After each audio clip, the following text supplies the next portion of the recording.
आपको पॉलिनोमियल के 2 question discuss किए गए हैं। ओके, इस क्वेश्चन में हमको देखना है, नॉर्मल सा है, थोड़ा सा सीखते हैं बस। If 3n minus 3 are two zeros of the polynomial x raised to power 4 plus x cube minus 11x square minus 9x plus 18, then find all the zeros. So let's start with this. सबसे पहले तो ये कि polynomial को identify करना है। Which polynomial is this? So this is biquadratic polynomial. Why biquadratic? It means degree of this polynomial is 4। अगर इस पॉलिनोमियल का डिग्री 4 है, इसका मतलब क्या हुआ कि इसके जीरोज पॉसिबल 4 हैं। 4 जीरोज होंगे, जिसमें से 2 जीरोज क्वेश्चन में दिए हुए 3n minus 4। अगर ये 2 जीरोज क्वेश्चन में दिए हुए हैं, इसका मतलब ये हुआ कि इन 2 जीरोज की वजह से हमारे पास 2 फैक्टर होंगे। वो 2 फैक्टर कौन से होंगे? सॉल्यूशन पे आते हैं। वो 2 फैक्टर होंगे x plus 3 and x minus 3 as a factor of px. And what is that px? px क्या है? ये x raised to power 4 plus x cube minus 11x square minus 9x plus 18. Okay, सो इस by quadratic polynomial का जो factor है वो x plus 3 और x minus 3 है। अगर किसी नंबर का फैक्टर, जनरली तो फैक्टर उस नंबर को डिवाइड करता ही करता है, लेकिन अगर हम एग्जांपल के तौर पे देखो 6 को अगर 2 भी डिवाइड कर रहा हो, 3 भी डिवाइड कर रहा हो, इसका मतलब इसका जो प्रोडक्ट है वो भी 6 को डिवाइड करेगा। सो इस चीज हमको पता चलता है कि यहाँ पे अगर इस पॉलिनोमियल का फैक्टर ये x minus 3 है और x plus 3 है, इसका मतलब इसका जो प्रोडक्ट होगा that is x plus 3 multiply by x minus 3, वो क्या होगा? x square minus, this implies x square minus 9 is a factor of px। इस पूरे के बदले में मैं छोटा सा शॉर्ट में px लिख रहा हूं क्योंकि मैंने बता दिया है कि px क्या है। अब क्या है इसमें कि अब हम x स्क्वायर माइनस 9 से अब इस px को डिवाइड करेंगे। साइड में ये करते हैं, x स्क्वायर माइनस 9 से डिवाइड किए किसको? px को। x raise to power 4 plus x cube minus 11x square minus 9x plus 18। Let's check again.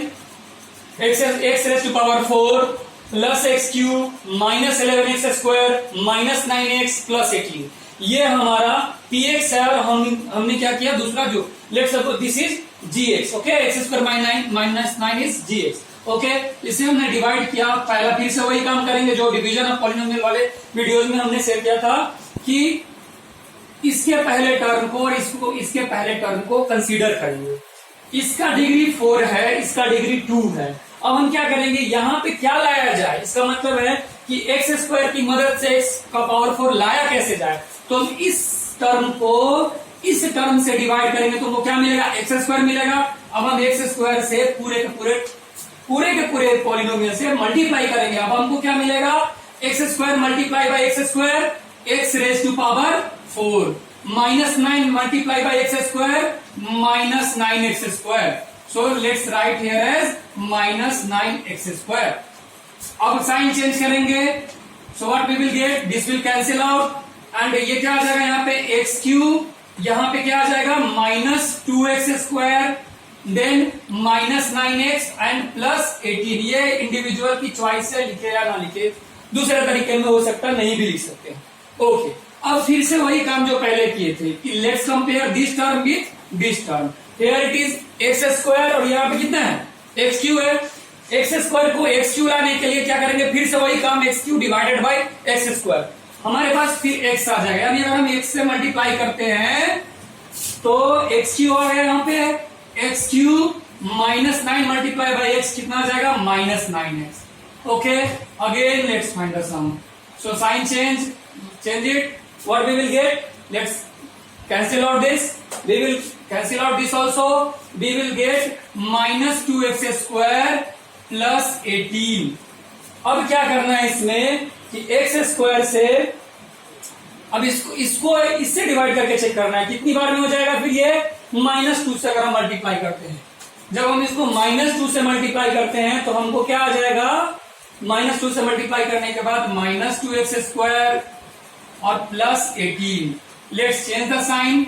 After that we will find both is cancel out. So after this अब हमें क्या मिला, what we have got that px is equal to x raised to power 4 plus x cube minus 11x square minus 9x plus 18 that is equal to this multiply by this. ये जो px है अब हम इसको divisor multiply by quotient तो लिख सकते हैं ना, बाय डिवीजन एल्गोरिथम आल्सो, क्योंकि रिमाइंडर तो 0 आ रहा है, तो हम इसको लिख सकते हैं x² minus 9 multiply by x² plus x minus 2. जब हम इसको ऐसे लिख सकते हैं तो अब क्या होगा हमारे पास, x² minus 9 multiply by x² plus x minus 2. अब क्या करना है, अब हमें इसको फैक्टराइज करना है.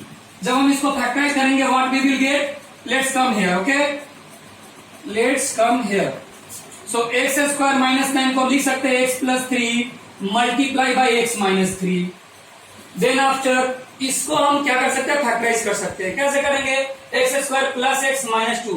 Remind splitting the middle term वाला जो तरीका है, स्प्लिटिंग द मिडिल टर्म के मदद से इसको हम कर सकते हैं. इसको थोड़ा सा रफ के लिए हम जगह यूज करते हैं.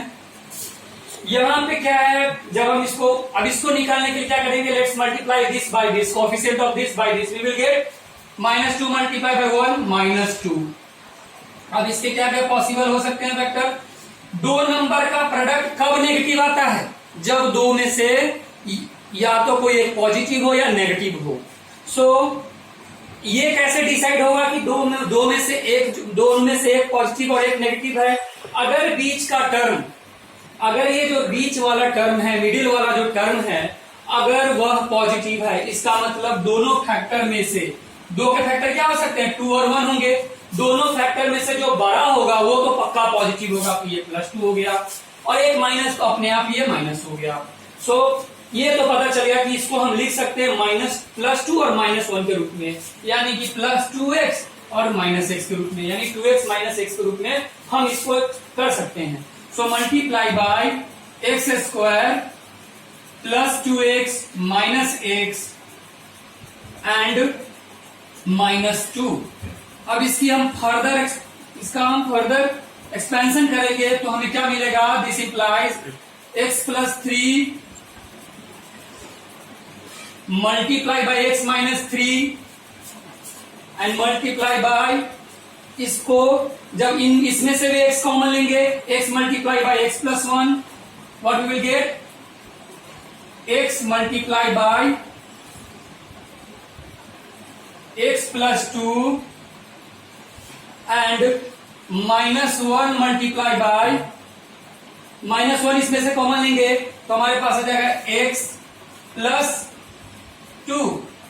अब क्या करेंगे, नेक्स्ट प्रोसेस में अगेन x प्लस 2 इन दोनों में कॉमन है, हमने x प्लस 2 को बाहर निकाल लिया. x प्लस 2 को बाहर निकाल लिया, क्या आया हमारे पास, x माइनस 1 आया.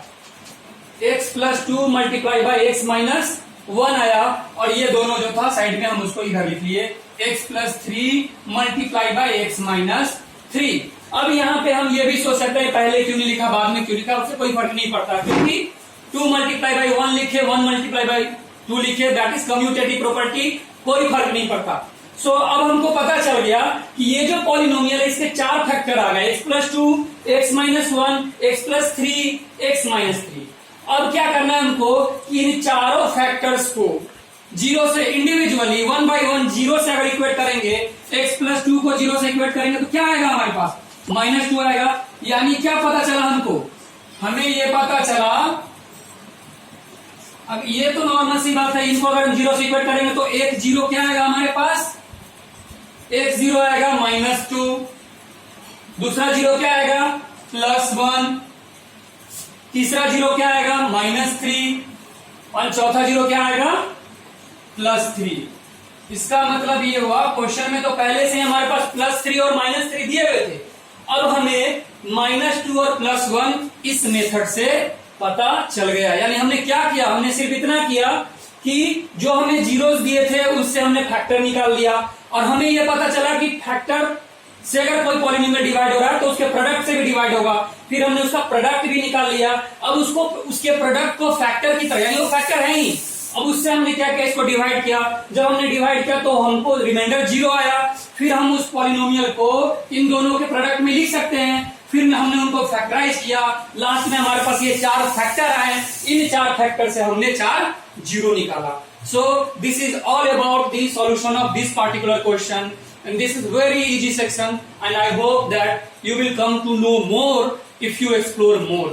So simply focus without any restraint, just listen the video, see the video, you will come to know about polynomial. I am going to explain each and every